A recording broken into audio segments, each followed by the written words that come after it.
Irmãos, eu quero compartilhar algo hoje com você sobre mentalidade. Aliás, tudo que nós fazemos, tudo que ensinamos, sempre é nessa direção, mudança de mentalidade. Por quê? Deus tem um alvo para mim e para você, nos tornar como Jesus.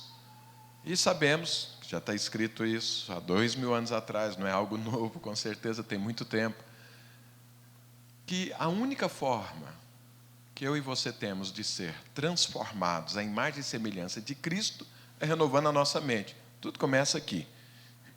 Se eu e você não temos a mentalidade correta, nós não conseguimos fazer algo. Esses dias eu dei um exemplo meu mesmo, que eu trabalhei 1 ano para mudar minha mentalidade de um homem barrigudo para um homem sem barriga. E daqui mais 1 ano eu vou chegar onde eu tenho que chegar. Mas eu levei 1 ano mudando a cabeça, 1 ano praticando, para conseguir chegar em algo. Então, não tem jeito de você praticar algo sem antes ter mudado a mentalidade. Porque se você pratica algo sem mudar a mentalidade, isso tem tempo de validade. Você vai fazer isso até um certo ponto. Aí você para. Por quê? Porque você pensa de outra forma. Aí as pessoas ficam te empurrando, te incentivando. Vai, faz. Você vai nessa motivação. Mas até quando? Até quando tiver alguém te empurrando. A hora que parar, você para. Por quê? A sua mentalidade não é adequada àquilo que você quer fazer. Então, a vida cristã é assim. Eu fico olhando os irmãos que perdem muitas oportunidades. Nós tivemos a nossa conferência dos nazireus. Insisti com todos para que estivessem ali. E eu vejo, porque você vai trabalhando e vai se aproximando do Senhor, você vai entendendo Deus, pelo menos em algumas coisas básicas de como Deus trabalha. Então eu quero te falar algo. Deus tem uma unção específica para um dia específico, para um momento específico, que Deus vai cronometrar até os segundos. Aí Deus faz algo naquele instante. Não vai fazer antes e não vai fazer depois. É naquele instante. E quando Deus faz isso, aqueles que estão ali, estavam esperando isso, eles são supridos nas suas necessidades. Então eu estava lá na conferência, orando. Teve um momento que eu percebi no meu coração que Deus queria abençoar várias pessoas, impondo as mãos sobre elas. E eu saí orando e Deus fez muito na vida de muitos. Meia hora depois, um rapaz vem e fala: pastor, eu queria que você orasse por mim.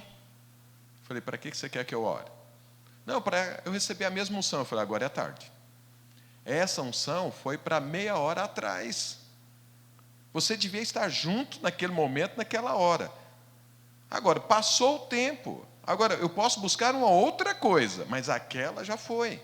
Por quê? Deus já fez. Não vai fazer mais. Não aquela, não naquele momento, não daquela forma.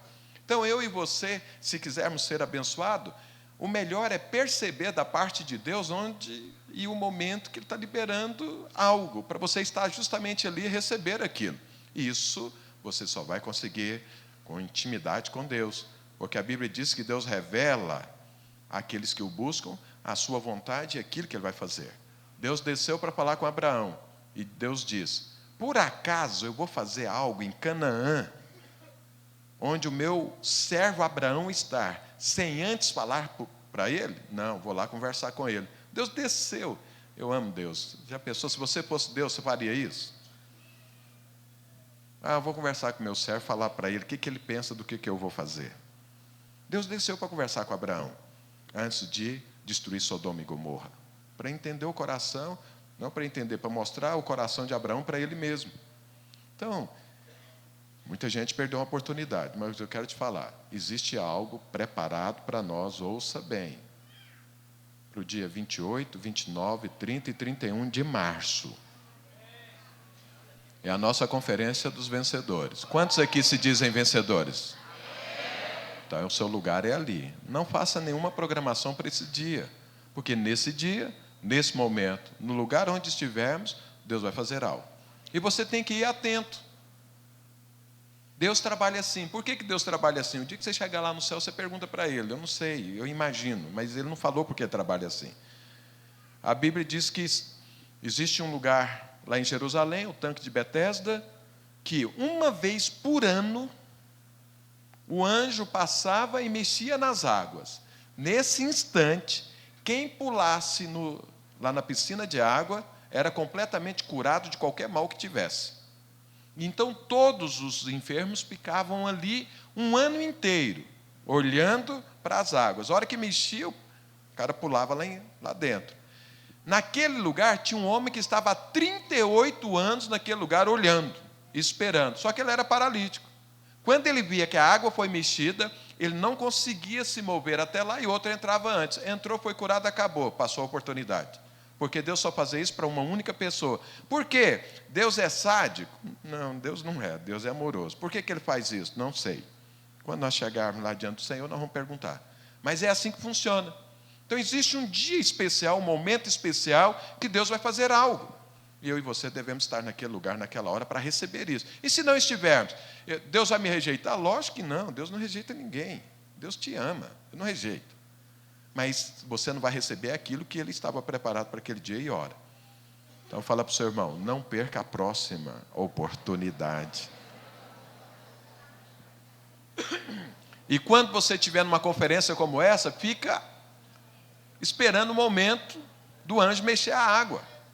Para você pular e receber. Amém? Então, nós estamos falando de mentalidade. Se você vai mudando a sua mentalidade, você vai aprendendo com Deus. Você vai percebendo as coisas de Deus e você vai sendo abençoado por Deus. Porque você está próximo, você está no lugar certo, na hora certa, com as pessoas certas. Aí pronto, Deus faz. E falando sobre essa mentalidade, hoje eu quero conversar um pouco sobre isso, que é a mentalidade de que Deus é grande. Quantos aqui têm dúvida se Deus é grande ou não? Quantos aqui acham que Deus é assim, mais ou menos? Ele não é o top, ele está lá perto, mas não chegou ainda no máximo. Alguém aqui pensa isso? Não. Quantos aqui creem que Deus está acima de todas as coisas e acima dele não existe mais nada, ele é o topo? Ótimo. Então, Deus é grande. Agora eu quero te perguntar algo. A Bíblia diz que quando nós servimos a Deus, somos cheios do Espírito Santo, nós nos tornamos um com Ele. Eu te pergunto algo. Se Deus está no máximo, é grande, e eu tenho o Espírito de Deus, eu posso falar então que eu sou pequeno? Então, eu estou amalgamado com Deus. Se eu estou amalgamado, ainda que eu não seja grande, eu estou grande, porque eu estou junto com um grande. Estou amarrado nele. Estou amalgamado nele. Estou grudado nele. Me tornei um com ele no Espírito. Então, tudo que se refere à minha vida não pode ser algo pequeno. Porque a minha vida está em Deus. E se Deus é grande, tudo que se refere a mim tem que ser grande. Quantos concordam com isso? Diga amém. As mãos já diminuíram. Deixa eu perguntar de novo. Quantos concordam com isso? Amém. Agora eu quero te perguntar algo. Os seus alvos, como eles são? Os seus alvos são coisas pequenas, coisas comuns, coisas mais ou menos, ou você está pedindo uma bençãozinha para Deus? Quando você fala do seu casamento, como que é que você fala? Ah, meu casamento é um casamentozinho. É um casamento comum. É um casamento normal. Porque se você pensar assim, você está pensando diferente disso que você acabou de concluir aqui junto comigo. Porque o meu casamento e o seu casamento, aqueles que são casados, deveriam ser casamentos que são referenciais para todos. Porque Deus é referencial. Se eu sou servo de Deus, filho de Deus, um com Deus, tudo aquilo que está ligado a mim tem que ser algo muito bom, tem que ser feito com excelência e tem que ter um padrão elevado. Às vezes, quantos aqui são solteiros? Levanta a mão e diga, glória a Deus. Por que glória a Deus? Porque você serve só a Deus. Quem é casado, a Bíblia diz que divide com a esposa, algumas coisas. Mas quem é solteiro cuida só de Deus. Então, glória a Deus. Mas às vezes você fala, mas se Deus diz que não é bom que o homem esteja só, eu quero seguir o conselho do sábio Deus. Então, estou pensando em me casar. Quando você pensa em se casar, você pensa o quê? Olha, sendo uma mulher, sendo homem já está bom. E eu caso.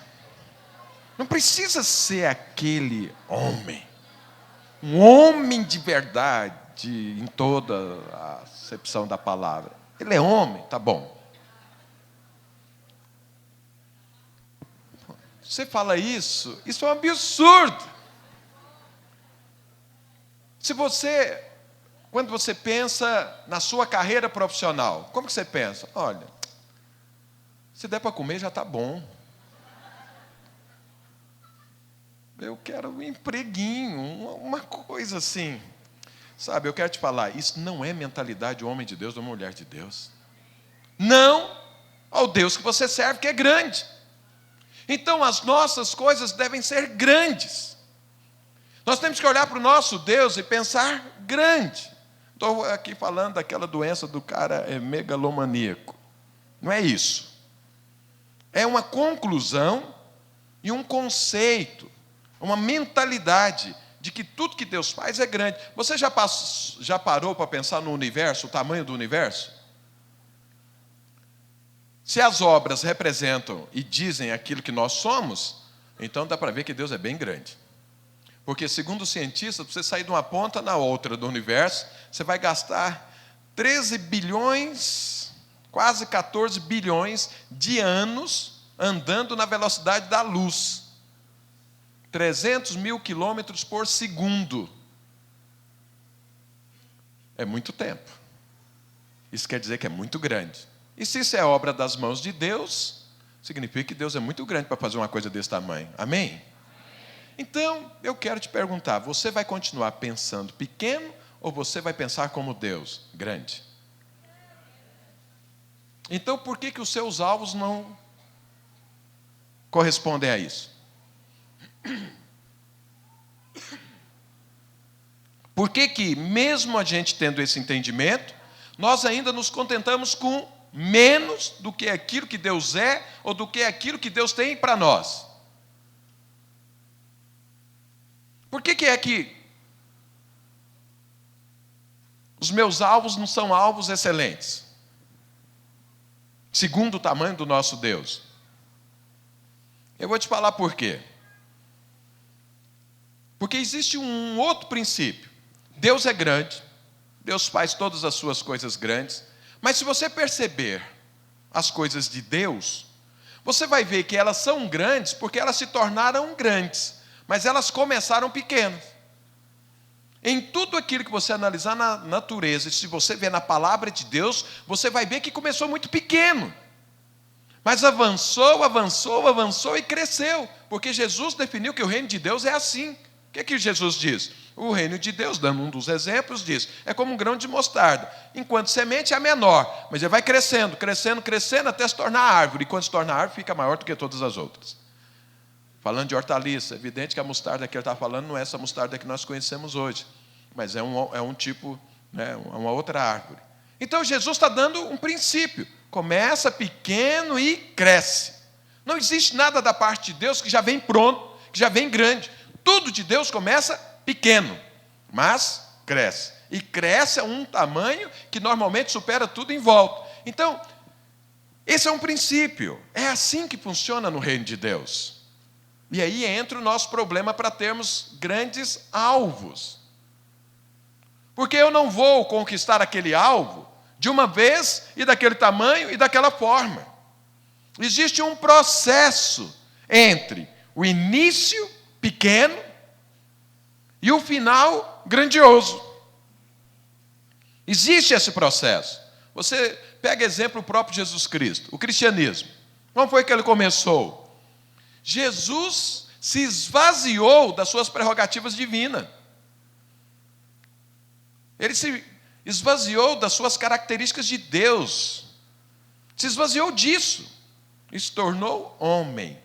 E para nascer como homem, ele nasceu lá na casa de César, da época, que era o manda-chuva. Ele nasceu numa manjedoura e começou ali. E a coisa cresceu, e cresceu, e cresceu, e avançou, e tomou conta de tudo. É assim que Deus trabalha. Mas Deus, Jesus, a Bíblia diz que agora está acima de todas as coisas. Então, se esvaziou e começou para demonstrar o quê? Olha, Você pode começar e deve, e vai ser sempre pequeno, mas o seu olhar tem que ser para algo grande, porque Deus é grande. Amém, irmãos? Então, olha, sabedores desse processo, aí é que é o problema.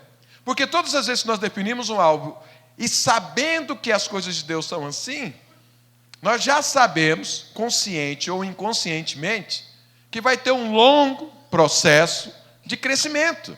E como nós já dissemos várias vezes, crescer dói.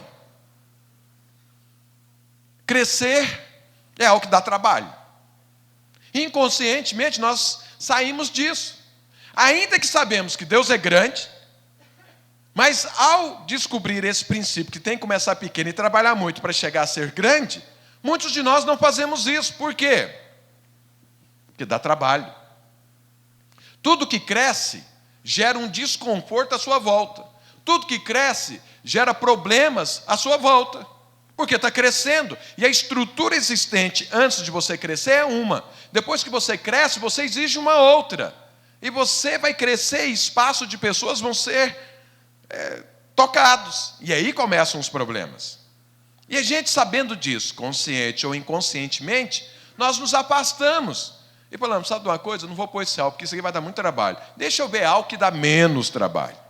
E aí você começa a viver num padrão menor daquilo que Deus tem para você. Por quê? Porque tem medo do crescimento.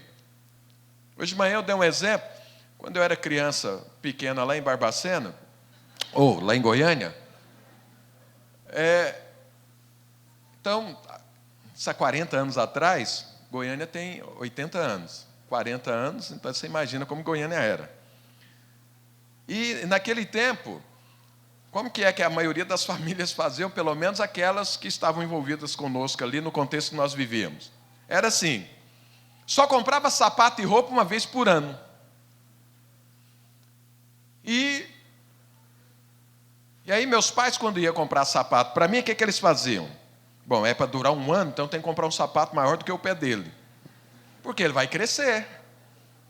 Só que em alguns anos, eu cresci mais do que o tamanho a mais que eles compravam do sapato. Aí meu pé ficava lá apertado. Em algumas oportunidades, quando estava faltando assim uns 3 meses para o final do ano, eu tinha que cortar o sapato na ponta para o meu dedão sair, porque não tinha mais jeito de ficar ali dentro daquele sapato. E eles não compravam outro, porque era um por ano. Então, tinha que esperar passar o ano. Hoje não se faz isso, mas naquela época você punha meia sola, a sola inteira no sapato, você reformava ele todo, mas o tamanho não tinha jeito de aumentar. Então, o pé ficava ali, os dedão assim, tudo, e aí eu tinha que cortar para o dedo sair. Por quê? O pé cresce, a estrutura que é o sapato não comporta mais. Prende o seu pé, dá desconforto, dói o pé. E eu tenho que ajustar aquela estrutura. Agora, pergunta se eu queria ficar com o pé pequeno. De jeito nenhum, porque você fala, o homem grande tem pé grande. Eu quero meu pé grande, imenso. Para eu ficar grande. Queria ficar baixinho. Então, não adiantou muita coisa, mas... Então, assim, vai crescer, cresce pé, mas vai doer, porque o sapato só daqui a um ano. A roupa era do mesmo jeito. Comprava roupa, comprava calça. Aí ia crescendo, e a calça ia subindo para a canela, depois aqui para baixo do joelho, aí depois tinha que cortar a calça e virar bermuda. Por quê? Não tinha mais de usar como calça. Porque a estrutura, o corpo cresceu, o corpo cresceu e a estrutura da roupa ficou pequena. Todas as vezes que nós crescemos, isso acontece assim. E eu quero te falar, a sua alma também cresce. E quando a sua alma cresce, ela pega espaço de quê? Da carne. Aí começa uma briga entre a sua alma, o seu espírito e a carne. E isso gera um desconforto. Você pega uma árvore, você planta ela lá numa calçada, ela está crescendo, daqui a pouco ela arrebenta com a calçada. Por quê? A estrutura onde ela foi plantada não pode mais comportar porque ela cresceu. Então, crescer traz desconforto. Crescer traz problemas. Crescer dói. E isso é uma das coisas que nos fazem pensar pequeno. Porque você pensa, esse negócio vai dar dor de cabeça para mim. Então é melhor eu pensar menos, que dá menos dor de cabeça.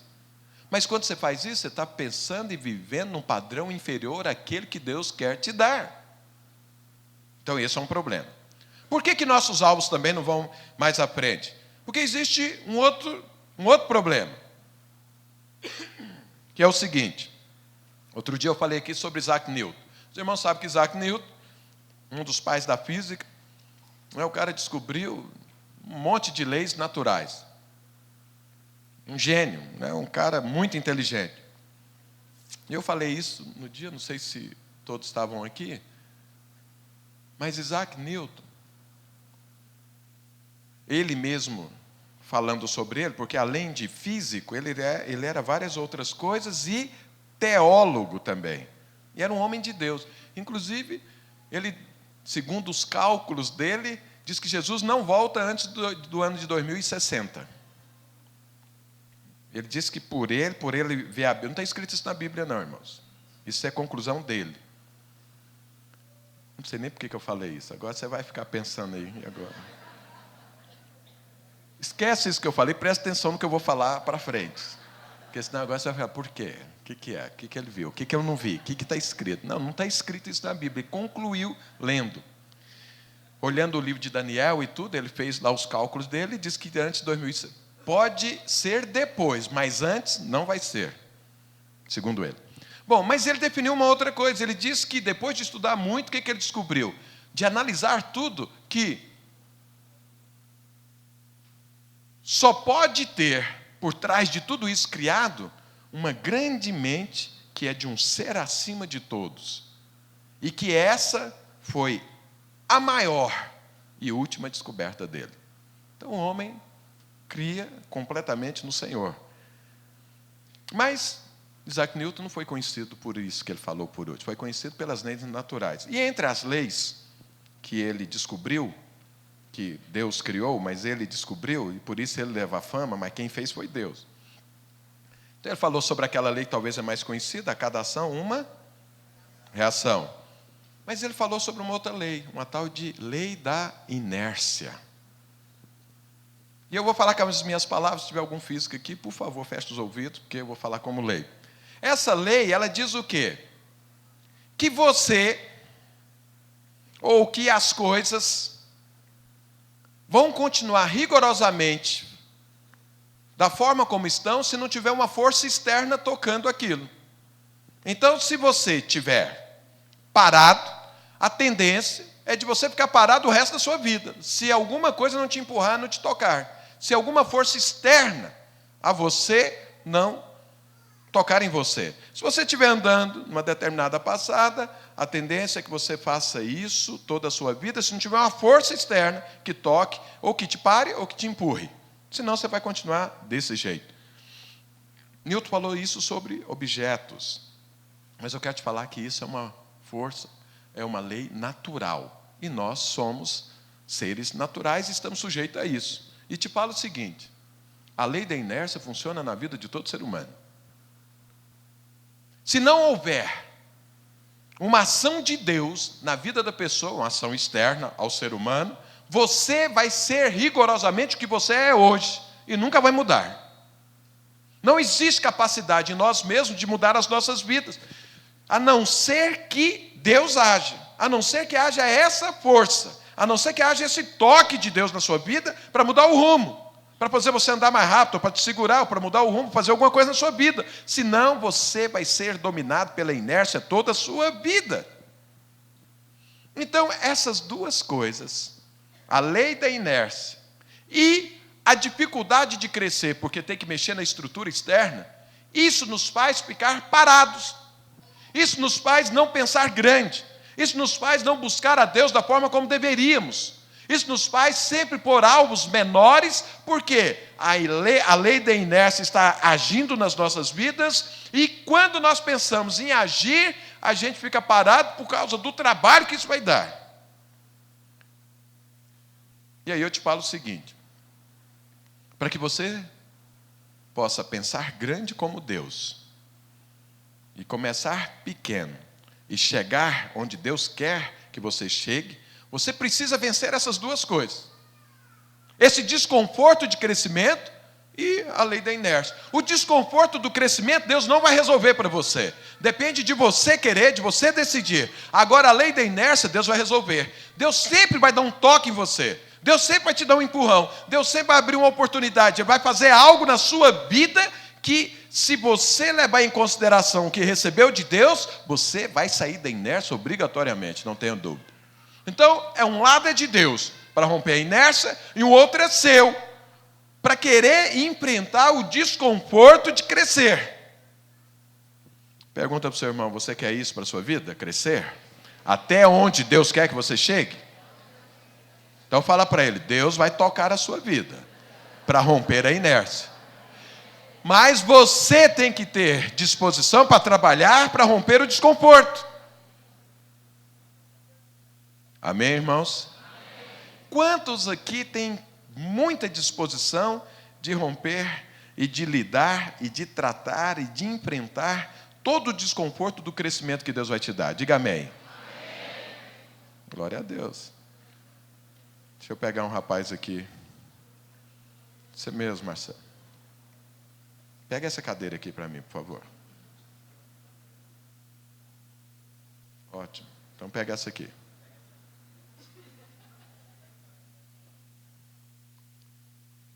Essa cadeira aqui, atrás ali dessa. Senta aí. Chega um pouquinho mais para trás. Esconde mais aí.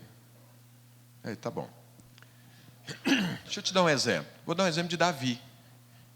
Deixa eu te mostrar isso que eu falei tudo aqui na vida de Davi. Então, olha. Davi foi o maior, o mais importante rei de Israel. Na minha opinião, o maior e mais importante rei que já passou na face da terra depois do rei Jesus. Então, Davi foi um homem, segundo a Bíblia, como o coração de Deus. Um homem que Deus escolheu para que ele fosse descender, através dele, Jesus viesse. Então, Deus estava procurando uma família, um homem que pudesse estar na linhagem de Jesus. Encontrou Davi. Então, esse homem é muito importante. Agora eu te pergunto o seguinte, como que Davi começou? Ele começou rei? Ele nasceu como filho de rei? Ele nasceu nos palácios reais? Não! Davi começou muito pequeno. Mas acontece que Deus agiu na vida dele e Davi se dispôs a avançar no propósito de Deus, a crer no que Deus diz sobre ele, a ser como Deus, rei. Só que Davi começou pequeno. E eu quero te mostrar 4 estágios desse crescimento, até que você seja grande, até que você conquiste o alvo da parte de Deus para a sua vida. Aquilo que Deus planejou, aquilo que Deus sonhou, aquilo que Deus definiu para você. E é grande. Não é pouco, porque Deus, por ser grande, não tem jeito de fazer coisas pequenas. Tudo que Deus faz é grande, porque se refere a Deus, ao seu tamanho, ao seu poder, ao seu padrão, à sua santidade, à sua sabedoria, aos seus pensamentos elevados. Então é tudo grande.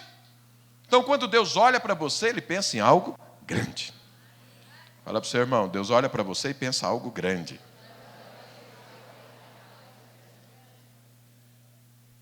Mas voltando para Davi. Então, Davi, como que Davi começou? Davi começou muito pequeno. Segundo Deus, falando sobre o próprio Davi, Deus disse para Davi, eu te tirei de trás das malhadas. Malhadas se referindo às ovelhas as poucas ovelhas que Davi cuidava. Davi, então, era um pastor de ovelhas. E poucas, segundo o que está escrito na Bíblia, falado por alguns personagens da Bíblia. Então, Davi estava atrás das ramadas. Não é bem malhadas, ramadas aqui. Então, imagina, Davi está ali, vivendo a vida dele, no primeiro estágio. Que eu e você sempre começamos dessa forma como Davi começou, porque as coisas de Deus têm princípios, Deus não muda, são princípios, Deus segue princípios, Deus segue processo, o que Deus fez com Davi, o que Ele faz com a minha vida e faz com a sua, e qualquer pessoa que chegue até Ele, porque Deus anda por princípios. Então, Deus olhou para Davi, e Davi estava ali, cuidando de poucas ovelhas, e Deus olhou e falou, isso é muito pouco para você, você vai ser rei. Então está aqui, atrás das malhadas. Mas Deus quer que ele esteja lá, como rei. Pega aqui a cadeira, põe ali para mim. Trouxeram uma cadeira aí, depois que eu preguei de manhã, eles trouxeram uma cadeira melhor. Vamos chamar essa de cadeira do rei. Põe lá no cantinho. Então, essa é a cadeira do rei. A outra está ali, é a que nós todos estamos sentando. Significa que nós estamos no primeiro estágio. Quem senta ali significa que chegou no final. Aí no final do culto você é bem profético e místico, aí você vai, senta ali e fala, agora eu já sou rei. Já sentei na cadeira. Agora vamos para frente. Deixa para lá. Bom, mas então, Davi está aqui. O primeiro estágio é o estágio de quê? É o estágio da passividade, é o estágio da inércia. É o estágio que todos nós começamos. Mas acontece que Deus age. Vê uma força da parte de Deus para fazer algo na sua vida, para te tirar da inércia. O que Deus fez? Chamou um homem chamado Samuel. Era o profeta da época. Era o top de Deus na época. E falou para ele, Samuel, é o seguinte, esse rei que está aí, Saul, ele desviou. Ele não foi bem formado. E olha o que é que ele está aprontando. Eu preciso de alguém melhor do que ele para reinar sobre o meu povo. Eu quero fazer de um homem rei, mas assim, um senhor rei. Então é o seguinte, você vai lá na casa de Jessé, você vai ungir um dos filhos dele para ser rei. Olha, Deus preparando o toque externo à vida de Davi, para que Davi fosse mexido, para ele sair da inércia. O que é que Davi estava vivendo? Estava vivendo na insignificância.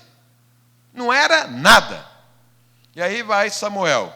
Samuel chega lá na casa de Jessé. Irmãos, Samuel, ele era, em Israel, a pessoa mais importante na época. Então ele mandou avisar para Jessé, olha, eu vou na sua cidade e vou, junto com você, oferecer sacrifícios a Deus. Quando Jessé chegou, o povo já começou a perguntar, é de paz a sua vinda ou você veio julgar a gente? Porque Samuel representava Deus. Se ele falasse, você vai morrer, pronto, pode comprar o caixão, vai morrer. Ele estava da parte de Deus falando. Você falar, você vai casar, pode ter certeza. Quantos aqui quer conversar com Samuel? É simples, é só partir para a eternidade. Ele está lá, em Deus. Então veja, então Samuel falou, você vai casar? Podia ter certeza, pode comprar o anel, porque você vai casar. Então Samuel chegou na cidade, o povo tremeu e ele falou, não, eu vim em paz, fiquem tranquilos, eu vou para a casa de Jessé, manda avisar para Jessé que eu vou comer com ele. E aí Jessé preparou seus filhos para um jantar junto com Samuel. E aí Samuel não falou que ungiu um rei ali. Aí chegam os filhos de Jessé, e Jessé vai apresentando para Samuel. Esse aqui é o fulano, esse aqui é o Beltrano. Na medida que os filhos iam sendo apresentados, Samuel olhava e pensava, nossa, talvez seja esse que vai ser o rei, porque esse cara é bonito, esse cara é grande, olha, forte, corajoso. Isso aqui vai dar um bom rei. E Deus fala para ele, não é esse. Ele falava, mais um. Aí apresentava, Deus fala, não é esse. E aí foram passando os filhos de Samuel. 7 filhos passaram e Deus falou, nenhum desses. Aí Samuel entrou em crise. O senhor mandou vir para a casa de Jessé, eu falo para Jessé trazer os filhos, ele traz 7 filhos. O que Samuel fez? O que Jessé fez? Para estar junto com Samuel, ele trouxe toda a sua família que ele considerava importante. E aí Samuel pergunta para Jessé, mas você não tem mais filho? Ele falou, tem. Pior que tem. Tem um aí. Cadê ele? Ah, é um menino, tá lá cuidando das ovelhas. Insignificante. Nem o pai de Davi dava valor a ele. Tanto é que foi comer e se apresentar com Samuel, com todos os filhos, menos Davi. Então veja, Davi não era importante, nem para a família dele. A família dele olhava para ele como alguém que não representava nada. Era insignificante, estava atrás das malhadas. Aí Deus fala para Samuel: esse é o homem, esse insignificante é o que vai se tornar rei. Unja o cara. E Samuel derramou óleo sobre ele. Esse foi o toque de Deus na vida de Davi, para tirar Davi da inércia. Se Deus não aparecesse, se Deus não tocasse, se Deus não fizesse algo na vida de Davi, ele ia ser um pastor de ovelha toda a sua vida, ia ser alguém insignificante toda a sua vida. Mas para sair dessa inércia, Deus agiu. Uma força da parte de Deus veio. A unção do Espírito Santo desceu sobre a vida de Davi. E aí Davi teve que tomar uma decisão. Por quê? A partir da hora que Deus te toca, você precisa decidir. O que você vai fazer da sua vida? O que você vai fazer desse toque de Deus? O que você vai fazer com essa unção que foi derramada na sua vida? Você vai largar ela de lado? Você vai fazer de conta que não aconteceu? Você vai fechar os olhos para isso? Ou você vai tomar uma atitude de crescer? Você vai avançar? Você vai agora fazer algo? Ainda que você saiba que crescer vai ter que mexer com toda a sua vida, você se dispõe a fazer isso. Porque se você não fizer isso, Deus já fez romper a inércia. Mas você tem que desejar e tomar uma decisão de avançar, de dar o passo, de ir para frente. E aí o que Davi fez? Tomou essa decisão. Agora que eu recebi a unção de Deus, então agora algo diferente vai acontecer na minha vida. E aí começou o segundo estágio na vida de Davi. Porque o primeiro foi rompido. Essa passividade foi rompida. Essa inércia foi rompida pela unção de Deus na vida dele. Quantos aqui já receberam algum toque de Deus na sua vida? Diga amém. Amém. Pergunta para o seu irmão: você rompeu a inércia ou você está curtindo a inércia?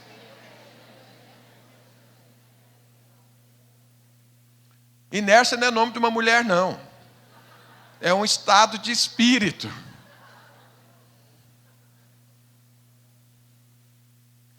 Vou te falar uma coisa. Em todos os estágios pelos quais você vai passar, eu vou falar aqui de 4, existe um perigo. Porque as coisas de Deus não são neutras. Se eu aceitar ou se eu não aceitar, vai fazer muita diferença na minha vida. E existe um perigo quando você está nesse estágio. Olha, Deus tem para você, não é isso. Deus tem para você aquela posição de rei. Deus quer que você saia daqui e vai para lá. Mas qual é o grande perigo desse estágio? É de você perder a oportunidade. É de você desvalorizar. É de você não conseguir tomar uma atitude de avançar a partir de um toque de Deus. Olha, irmãos, eu quero ser um instrumento de Deus para te abençoar. Mas eu não posso tomar decisões por você. Nós fizemos aqui um jejum de 40 horas. No jejum inteiro eu te falei do propósito de Deus, da unção de Deus, e terminamos consagrando você a Deus. Orei por você, e um toque de Deus desceu sobre a sua vida, eu tenho certeza, porque não existe nada neutro. Só que na primeira oportunidade que nós reunimos os consagrados, muitos aqui não estavam lá. Por quê? Dá trabalho, fica caro, eu quero descansar, eu quero dormir. Você acha que eu vou ficar 2 dias sentado numa cadeira dura daquela lá, num ginásio daquele, com aquela muvuca, que um monte de gente? Não, pastor, eu preciso descansar. Passividade, inércia. Isso é o quê? Perdeu a oportunidade, porque o que Deus fez lá não vai fazer de novo. Agora nós temos uma nova conferência, uma nova oportunidade. Deus te toca, Deus fala, Deus traz revelação, Deus move a sua vida, Deus te prospera para você estar ali, e você perde a oportunidade. O pastor Marcelo, um grande homem de Deus, o que é que ele falou no nosso Videira News aqui? Irmãos, faça o curso pastoral. É para ser pastor? Não. É para de título? Não. É para você aprender a palavra de Deus. Muitos investem a vida dele inteira em aprender conhecimentos 1000 que não vai levar nada para o céu. E não vai mudar 1 milímetro a eternidade da pessoa. Mas não tem coragem de dedicar 2 anos e meio, 2 vezes por semana, pagando, acho que é R$120, se não me engano, para conhecer a palavra de Deus. É perder a oportunidade. Agora nós temos mais, além, talvez você não possa na segunda e terça, nós temos mais 3 cursos. Curso Ceifeiros, curso de maturidade e o curso CTL. O curso CTL é um curso de treinamento de líderes. Não para você ser líder necessariamente dentro dessa igreja, mas para você ser líder onde você está. Nós queremos te ensinar como que é que você lidera e conquista. Se você vai ser um líder aqui dentro, é uma outra consequência. Mas você pelo menos vai estar preparado para ser líder em qualquer lugar. É gratuito o curso. Tem o curso Ceifeiros, tem o curso de maturidade. E quantos aqui não fazem o curso? Por que nós fizemos essa formatura? Para Deus usar a formatura e dar um toque na sua vida. Uma força externa para te tirar da passividade. Mas Deus não vai fazer a sua inscrição, não. É você que tem que fazer. Não vai pagar nada. Eu te pergunto uma coisa. Eu perguntei isso para o pessoal de manhã. Se eu falasse para você, olha, no final desse curso de maturidade, você vai receber 50 mil reais. Isso mudaria alguma coisa, assim, na sua disposição para fazer o curso? Vou te falar algo, presta muita atenção nisso. Se muda a sua disposição, tem algo errado na sua vida. Como cristão, tem algo errado. Por quê? A sua escala de valor está errada. Dinheiro está te movendo a fazer coisas. Um homem de Deus, dinheiro nunca move ele a fazer nada. O que move é o Espírito Santo de Deus. Mas então, se porventura isso muda isso move a minha vida, mais uma razão para você fazer o curso para isso não mover a sua vida. Então, veja, qual é o maior perigo de quem está nessa fase, nesse estágio? Perder oportunidades. Pode ser que você esteja aqui, nesse primeiro estágio. Deus está te tocando, a unção de Deus, de rei, desceu sobre a sua vida. Deus fez a parte dele. Mas Ele espera que você haja, que você queira, que você rompa o desconforto, a estrutura que está te prendendo ali, porque senão você não cresce. Então esse é o maior perigo de quem está nesse estágio. Mas Davi, graças a Deus, saiu desse estágio. Cá, meu irmão, põe essa cadeira aqui agora. O estágio mais acima. Acima do estágio da insignificância. Agora Davi resolveu o quê? Entrar dentro do propósito de Deus. Entrar e tomar posse e lutar e conquistar aquilo que Deus falou para ele aqui. Ele não perdeu a oportunidade. Então ele veio para o segundo estágio. Qual que é o segundo estágio? Na vida de todo homem, de toda mulher de Deus, depois do estágio da insignificância. É o estágio dos novos desafios. Porque aqui, nesse lugar, não tem desafio. Aqui é a passividade. Aqui é você, como diz um cantor aí, deixa a vida me levar. É assim. É um cantor que não é gospel, não. É um cantor mundano aí.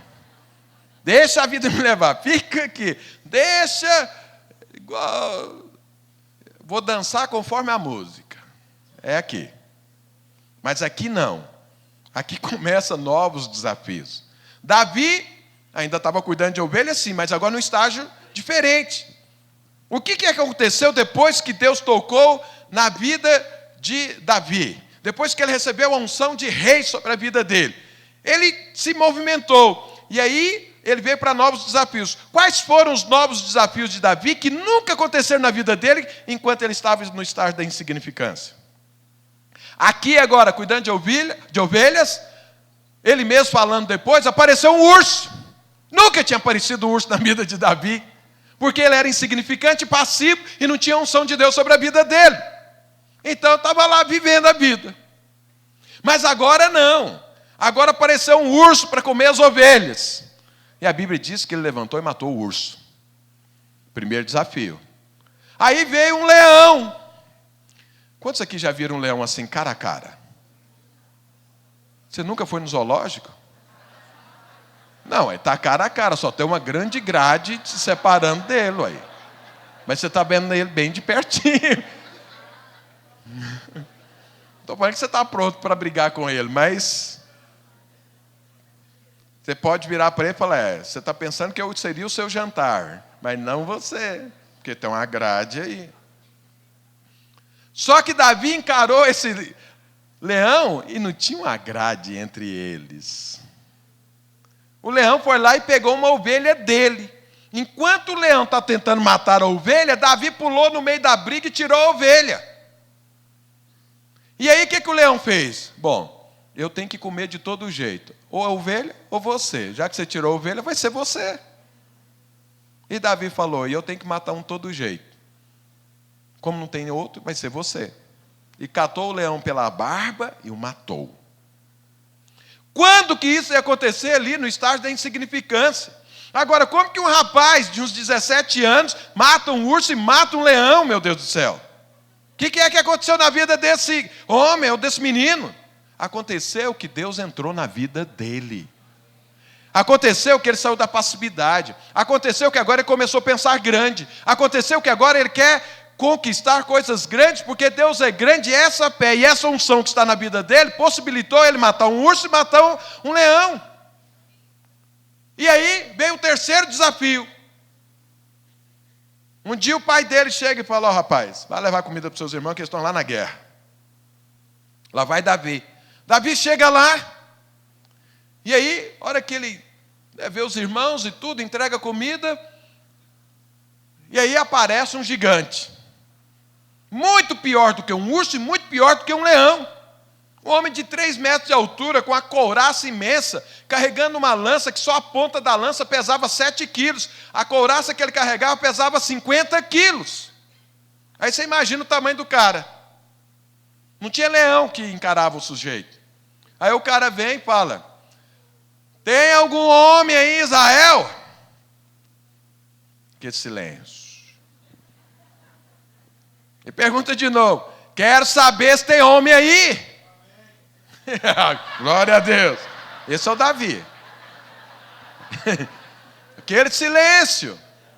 E aí a hora que o cara pergunta, tem algum homem? Aí eles ouvem, tem. Aí todo mundo olha, não vê ninguém. Porque Davi era um menino, estava no meio dos homens. Aí o gigante falou, o quê? Tem. Cadê? Aí ele pega um banquinho lá, sobe.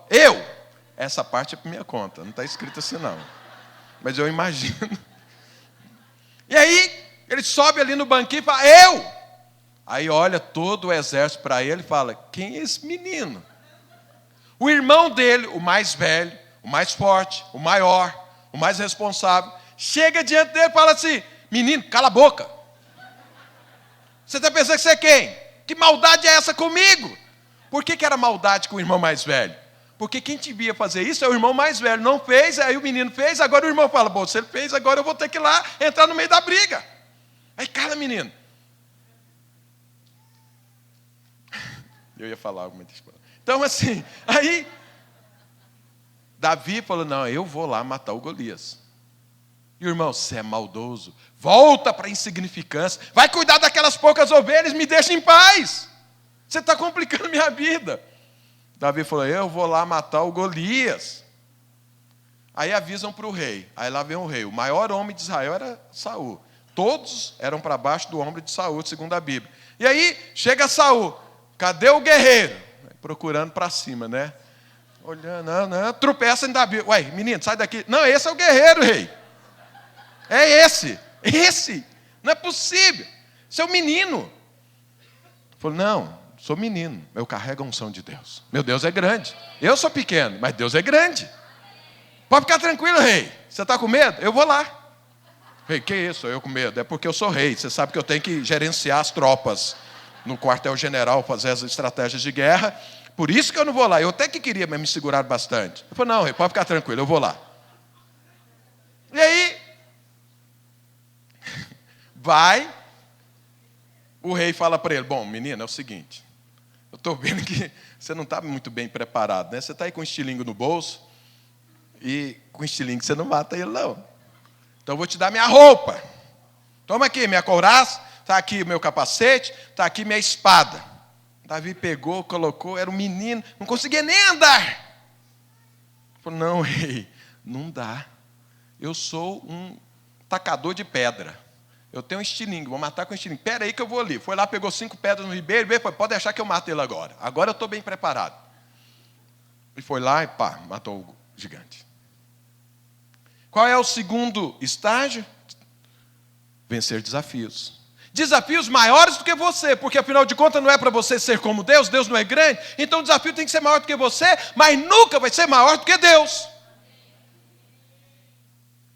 Deus liberou que toque de Deus nesse segundo estágio, Deus fez na vida de Davi. Coragem. Ô menininho corajoso. Depois que ele matou um urso, matou um leão e matou Golias, o que tinha mais para matar? Mais nada. Tinha nada maior, nada mais feroz. Ele matou tudo. Ou seja, esse homem recebeu uma poderosa unção de coragem da parte de Deus para viver esse estágio de vida. Deus fez na vida dele. Deus agiu na vida dele. Deus tirou ele da inércia. Já tirou ali com a unção de rei. E aqui com a unção de coragem, tirou ele novamente da inércia nesse estágio. Ele se dispôs a lutar e a vencer e venceu. Mas o que aconteceu com a vida de Davi aí? Criou um maior desconforto dentro da família. Lembre, irmãos, nesse estágio aqui, quem era Davi? Nada para a família. Ninguém se importava com ele, ninguém criava problema com ele, ninguém tinha disposição com ele, não tinha nada. Mas aqui já começou o problema dentro da família. O irmão mais velho falou, você é maldoso, rapaz. Não dá para andar com você, não. Aí o pai chega e fala, meu filho, combina com o outro. Meu filho, respeita o outro. Meu filho, honra o outro. Olha o problema. Aí o pai chega, Davi, a coisa ia muito bem, você era insignificante. Agora olha o problema que você está me arrumando. Problemas na família. Porque crescer traz problemas. Não é só coisas boas, não são só novos desafios, não são só conquistas, são problemas. Problemas porque cresceu, problemas porque está incomodando, problemas porque agora está afetando outras vidas. Quando você era insignificante não afetava nada, mas agora não, você vai afetar, e isso traz problemas. Davi podia ter parado aqui e falar, sabe uma coisa? Isso é muito problema, vou voltar a cuidar das ovelhas, como meu irmão falou. Vou voltar a cuidar das poucas ovelhas, porque eu não vou ter problema com ninguém. Mas Davi não fez isso. Por quê? Antes, Deus já tinha tocado na vida dele, falou, você vai ser rei. Ele creu. Ele abraçou isso. Falou, esse é o meu destino, ser grande. Vai ter problema? Vai. Ele falou para o irmão dele, o que eu fiz para você, Eliabe? Só porque eu quero matar o gigante no seu lugar. Ele não tinha matado o gigante ainda. Eliabe, mas você está trazendo problema. Depois que matou o gigante, aí Eliabe falou, eu acho que ele é o problema agora. Eu não posso brigar com ele, porque quem matou um gigante, agora, ele pode querer me matar também. Mas começou a ter problema. Agora, qual é o maior perigo nesse estágio? Qual é o perigo? Quando eu e você estamos nesse estágio. O perigo desse estágio é de você colocar a roupa errada para vencer o desafio. O que é que Saul tentou fazer com Davi? Colocar nele a armadura do próprio Saul. O que Davi fez? Não, rei, isso não dá. Eu vou matar aquele gigante, é na estilingada. Pode ficar tranquilo, porque disso eu entendo e é o que eu consigo fazer. A roupa era a funda, que era um estilingue. Não era a espada, que era outra roupa. Então, quando eu e você estamos nesse estágio, eu e você temos que tomar cuidado. Vamos usar a roupa certa? Porque se pegar a roupa errada, você morre. Se Davi tivesse ido enfrentar o Golias com espada, com armadura, ele iria morrer. Porque não era com aquela roupa que era para ele lutar. Tem roupas. Roupas fala de atitudes na Bíblia. Então, veja. Você ouviu de Deus? Deus te chamou para um propósito? E vamos supor que, para que você chegue lá, você precisa se casar. E mesmo que não precisa, você quer casar de todo jeito. Mas o negócio está feio, está difícil. É um desafio. Mas acontece que é agora que você saiu da insignificância e você recebeu a unção de Deus e tem coragem, agora eu caso. Agora a coisa vai acontecer. E aí você pode usar a roupa errada. Como? Você pega o rito de conquista mundano e vai tentar, com esse rito, conquistar a pessoa que você quer casar. Roupa errada. Roupa errada. Isso é um dos maiores problemas entre os solteiros dentro das igrejas, porque eles querem casar usando a roupa errada, tentando conquistar alguém da forma errada. Um homem de Deus, uma mulher de Deus tem uma forma, tem uma roupa que ele usa de conquista. Eu dobro o joelho e falo: Deus, o Senhor me conhece, o Senhor sabe do que eu gosto, do que me atrai, do que me satisfaz. E o Senhor conhece toda a minha vida. O Senhor sabe quem eu preciso para viver toda a minha vida. Não é o que eu acho mais bonito, não é o que pode me dar uma vida melhor, não é o que vai, assim, se unir comigo no que eu penso, no que eu gosto, no que eu sinto. É aquilo que o Senhor escolheu. Então, estou aguardando o Senhor enviar essa pessoa. Essa é a roupa certa de um homem de Deus, de uma mulher de Deus. Mas se você pegar a roupa errada, esse desafio vai matar você. Você vai casar com a pessoa e vai sofrer o resto da vida. Porque Deus fala: você pode escolher, mas você não pode separar. Então, é com você. Agora você pode deixar eu escolher. Aí você escolhe a roupa que você quer usar. Aí o que acontece? Às vezes é outro desafio. Você vai liderar uma célula. Aí você fala: bom, eu estudei todos os livros de liderança possíveis e imagináveis que tem por aí. Posso dar aula de liderança. Já fiz tantos cursos, não sei mais o quê. Eu sei liderar essa célula. Roupa errada. Roupa errada. Lidera-se uma célula no mover do Espírito Santo de Deus. Deus é que sabe o que tem que ser falado, como deve ser falado, como deve ser conduzido. E não da forma como eu imagino que tem que ser. Então, se eu entrar nesse desafio com a roupa que eu imagino que tem que ser, eu vou perder a guerra. Eu preciso entrar no desafio com a roupa de Deus. Aí Deus pega e fala: você vai ser um grande empresário. Então é agora, vamos começar então a empresa. Aí pronto, e começa. Mas Deus fala: mas não era assim. Era para começar assado. Mas a pessoa vai lá, vai no Sebrae, vai num consultor, vai num professor. Não estou falando que essas opiniões não são importantes, mas elas não podem definir o que você tem que fazer. Deus define o que você faz.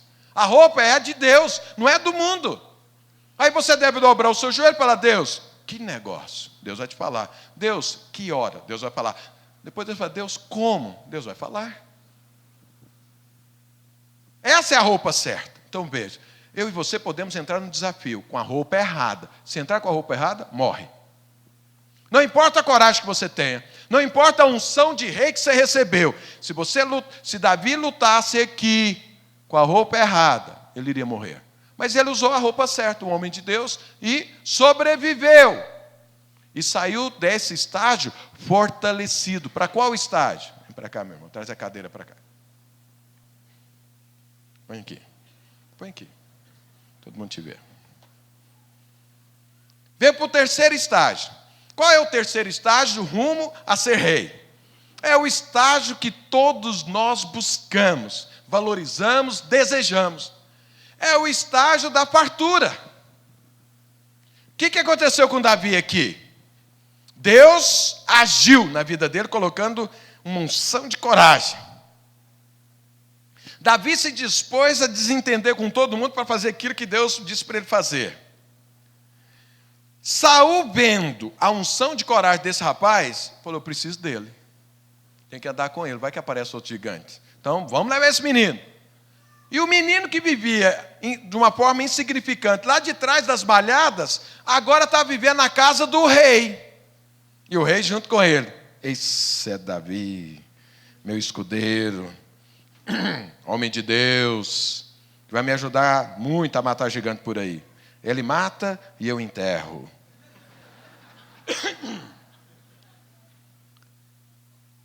E aí o que aconteceu? Nesse terceiro estágio, irmãos, é quando tudo que você faz dá certo. Tudo funciona. Você assume a célula e a célula multiplica. Aquele monte de gente que vem, você não sabe nem de onde, né, que vai crescendo. Nesse estágio aqui, faz fila de gente para casar com você. Você está esperando chegar nisso, não é? Pois é, todo mundo quer esse estágio. Nesse estágio aqui, tudo que você começa, prospera. Se você for vender bala no Farol, você vai depois ter uma indústria de bala, porque o negócio prospera. Se você jogar semente aqui, ela nasce aqui, ó. Todo mundo vem estudar como que essa semente nasceu aqui. Pois nasceu porque prospera. Tudo que você faz, prospera. O que aconteceu com Davi? Rapidamente se tornou herói nacional. O melhor guerreiro, o melhor general. Começou a conduzir tropas e participar de guerras. E a Bíblia diz que tudo que ele punha a mão prosperava. Qualquer guerra que ele entrava, ele ganhava. E todo mundo olhava para Davi e a reputação de Davi crescendo, e crescendo, e crescendo, e crescendo. Qual foi a unção de Deus em Davi nesse momento? O que Deus estava fazendo com Davi? Deus estava ensinando Davi a ter habilidades. O que Deus fez? Assim que Davi saiu desse estágio de vencer os grandes desafios, Deus colocou junto de Davi um homem chamado Jonatas. Jonatas era filho do rei, o melhor guerreiro da época. O cara que sabia manejar espada, arco e flecha, e lança e tudo, e tinha armadura e tinha tudo. Deus colocou ele para andar junto com Davi, ensinar Davi a fazer tudo. Foi uma unção de Deus, foi enviado de Deus. Jonatas, aquele que Deus enviou. Para abençoar quem? Davi. E Davi começou a crescer. Porque Deus agiu. Mas qual foi o desconforto? Qual foi o problema na estrutura? O que é que agora teve problema? Simples.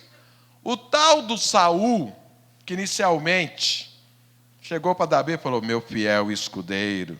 Um dia, volta de uma guerra, e as mulheres cantando, porque eles tiveram vitórias, e aquela festa, e aí as mulheres naquele louvor gospel, diz: Davi matou seus 10.000 milhares, Saul matou milhares.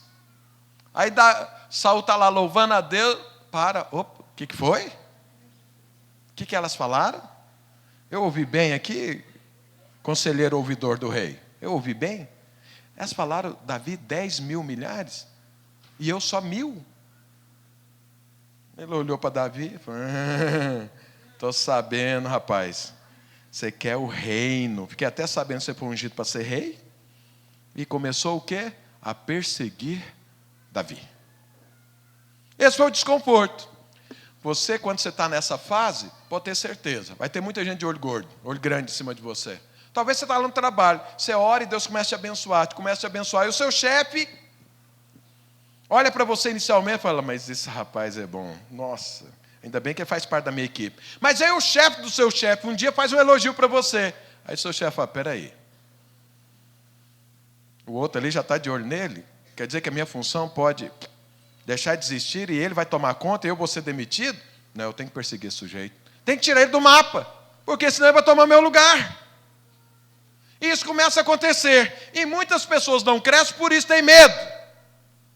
Tem medo do confronto, tem medo do desconforto, tem medo do que as pessoas podem fazer. O que Davi fez? Continuou fiel, continuou guerreiro, continuou ganhando. Mas aí o que aconteceu? O chefe brigou com ele, falou: vou te matar, rapaz, porque você é sombra para mim. Aí começou o quê? O quarto e último estágio. Vem para cá, meu filho. Estou terminando.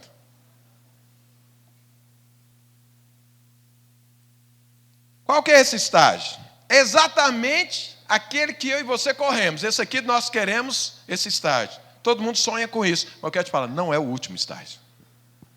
Não é. Não é o melhor. E nem é o que produz o melhor na sua vida. Tudo isso aqui é um crescimento. Saiu da insignificância, veio para novos desafios e veio para a fartura. Bênção. Mas e agora? Agora Davi é o quê? Um proscrito, um pária, perseguido. Pelo quem? Pelo rei. Qualquer pessoa podia perseguir Davi, mas o rei, então não tem espaço para ele mais em Israel. Qual que é esse estágio? Davi ficou hiper, super confuso. Porque o que ele fez de errado? Nada. As pessoas olhando para Davi, a impressão que elas tinham é: ele caiu em pecado. Só pode ser, porque olha o que aconteceu com ele. Igual os amigos de Jó. Jó passou por todos esses estágios. Aí eles olharam e falaram, não tem cabimento. Um homem que era o general de exército, o cara que era herói nacional, agora o rei está perseguindo. Vai, abre o coração, confessa. O que você fez? Arrepende. Vai lá pedir perdão para o rei, depois você vai mudar. Quem sabe você começa como jornaleiro dele, você vai voltar a ser general. Davi falava, eu não fiz nada errado. Eu não sei o que é que está acontecendo. Mas aqui, tudo que você faz parece não dar certo. Aqui é o seguinte, você abre uma empresa, ela quebra. Abre outra, quebra. Abre outra, quebra.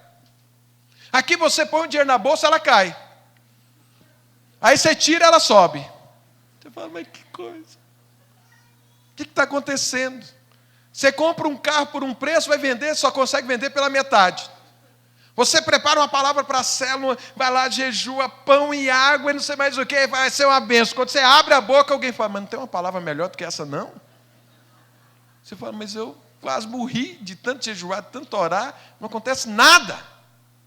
Não acontece nada. Você olha e fala, mas o que eu fiz para merecer isso?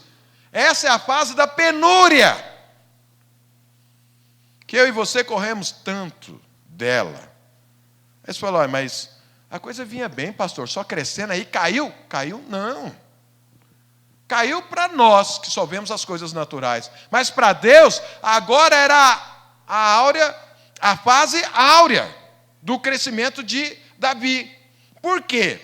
Aqui, tudo ia bem, tudo dava certo, todo mundo amava, todo mundo elogiava, todo mundo punha Davi para cima. Aqui não. Sabe quem é que se juntou a ele? Os 400 homens endividados, amargurados, sem rumo de vida. Essas eram as amizades dele. É os que sobraram, que tinham coragem de viver com ele. Porque como não tinha mais nada a perder, vamos andar com quem já perdeu tudo também. Essas eram as amizades dele. Davi, eu não tenho tempo, o tempo já foi, mas está escrito na palavra de Deus, Davi fala, eu não sei o que Deus quer. Mas o que é? Qual é a ação de Deus nessa fase da penúria? O que é que Deus faz? Pode ser, Deus faz alguma coisa nisso? Faz. Ele some. Deus some. Ele parece que some, é melhor. Você fala, antes, aqui nessa fase, você dobrava o seu joelho, a hora que você falava, Senhor, o céu descia. Você punha um CD para cantar, o mover de Deus acontecia. Você orava, o paralítico andava. Aqui, você, como diz o pastor Marcelo, ora até as orelhas bater palma, e você não vê uma gota de Deus. Você fala, cadê ele? Onde ele está? Senhor, onde o Senhor foi? Você não vê Deus. Você não sente Deus. Os outros estão te perseguindo. Não dá certo. Você fala, o que está acontecendo? Eu vivi uma vida tão abençoada, agora o que eu fiz? Será que eu bati na minha mãe? Eu não sei. E agora eu estou pagando por isso? Você fica aqui em dúvida, não sabe o que acontece. A ação de Deus é tomar Doril. Deus não some, Ele está aqui junto, mas Ele não se deixa ser percebido. Por que Deus faz isso? Simples. Para que você valorize a presença dEle. Para que você aprenda a cavar. Para que você aprenda a tirar a água da rocha. Para que você possa se abraçar com Deus como você nunca fez. Aqui é o seguinte, você não vê Deus, mas você sabe que Ele está agindo. Porque você não passa necessidade ao extremo. Você só não tem conforto. Você não tem sobra. Mas também, aquilo que você precisa para viver, Deus dá. Então, antes você tinha uma fábrica, tinha um supermercado. Aqui agora, estão te dando cesta básica. Mas a cesta básica está lá. Você não passa fome. Você vê, eu não cheguei, parece que no fundo do poço, mas parece que eu estou perto. Mas alguma coisa está acontecendo que me protege ou que me guarda de eu não ser completamente destruído. Essa é a fase da penúria. Qual é o alvo de Deus? Qual que é o grande desconforto? É porque você perde tudo. Davi foi viver onde? Nos montes, nos vales, nas cavernas, nas planícies. Ao relento. O cara morava no palácio do rei. Agora, está andando pelos vales e pelas cavernas. Esse é o desconforto da fase. Qual que é a ação de Deus? Ficou invisível. Mas o que Deus tem como objetivo? Plantar algo no coração desse homem, para que quando ele for rei, ele não abra mão daquilo que é mais importante, que é a presença de Deus. Lá, na insignificância, ele viu a unção de Deus descer sobre ele. Aqui na fase dos desafios, ele viu Deus cada dia fortalecendo, dando coragem, ele matando tudo. Aqui ele viu o mundo aos seus pés. Pessoas elogiando, pessoas falando bem, tudo que ele fazia dava certo. E aqui, Deus sumiu. E tudo sumiu. Mas ele continua servindo a Deus? Isso é que Deus quer saber. Não foi isso que aconteceu também com Jó? A esposa de Jó saiu da insignificância, passou pelos desafios e ficou na fartura. Quando chegou aqui, ela desviou. Deixa eu te falar algo.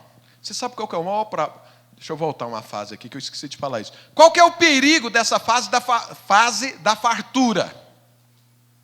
Porque todas as fases têm um perigo que você tem que ficar longe dele.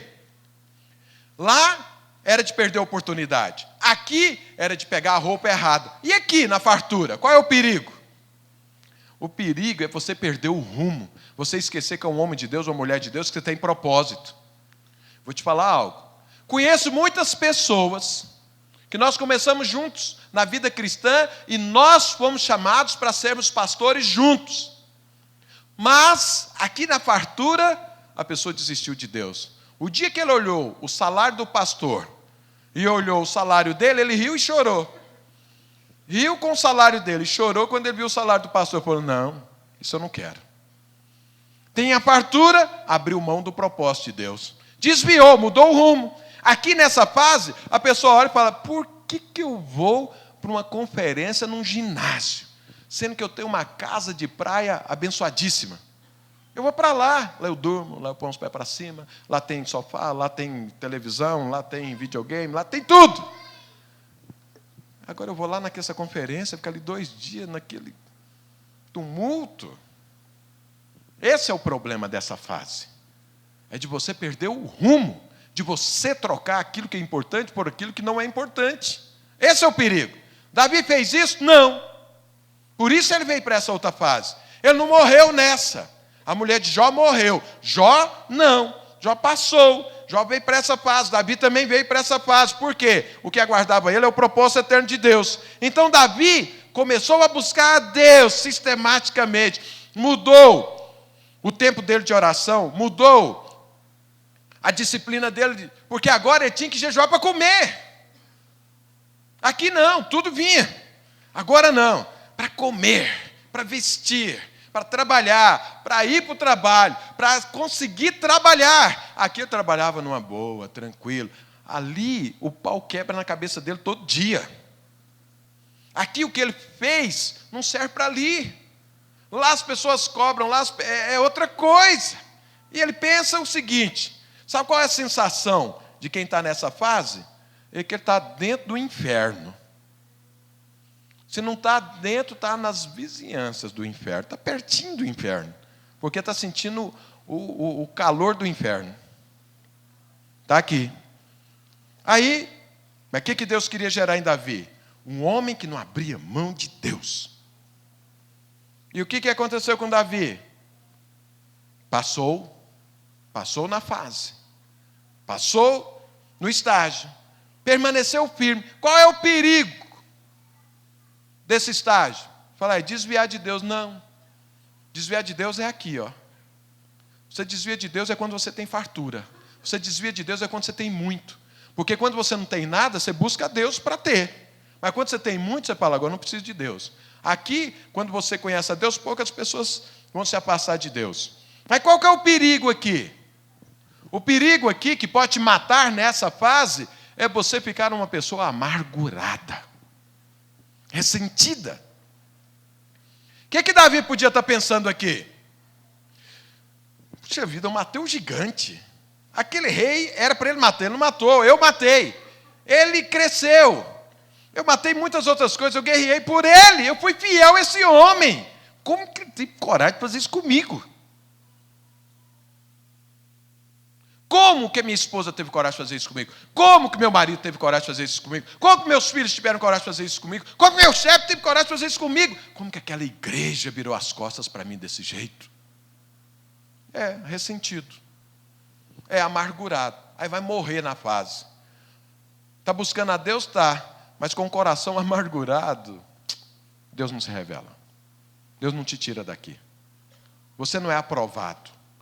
Aqui você desvia de Deus, você tem coisa demais. Aqui é a amargura e o ressentimento que te tira de Deus. Você não deixa de crer em Deus, mas você não quer ver nem Deus, nem estou magoado com Deus. Esse é o perigo desse estágio. Mas Davi, o que ele manteve-se? Fiel. O coração dele ficou ressentido com Saul? Não. Aqui ele teve a oportunidade de matar Saul. Mas ele falou, eu não faço isso. Esse é um homem de Deus. Não vou fazer isso. Deus me colocou aqui, Deus me tira daqui. Eu não saio daqui na força do meu braço. Vou aguardar Deus. Fiel ao Senhor, amando a Deus, meu coração limpo, completamente limpo. E aí o que aconteceu? Passou na fase, Deus deu um jeito de se livrar a Saul e pôs Davi aonde? No reino. Na cadeira real. Saiu de lá, da insignificância, e se tornou rei.